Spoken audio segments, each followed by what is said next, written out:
যদি ভালো লেগে থাকে মুখ ফুটে তা প্রকাশ করো না। কেন? আজ যা ভালো লাগছে হয়তো কাল তা নাও লাগতে পারে।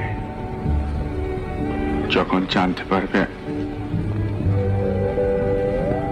কি কি জানতে পারবো? কিছু না, এটা অভিনয়, খেলা। খেলা? অভিনয়? কিন্তু এই যে ভালো লাগাটা, এটা তো অভিনয় নয়।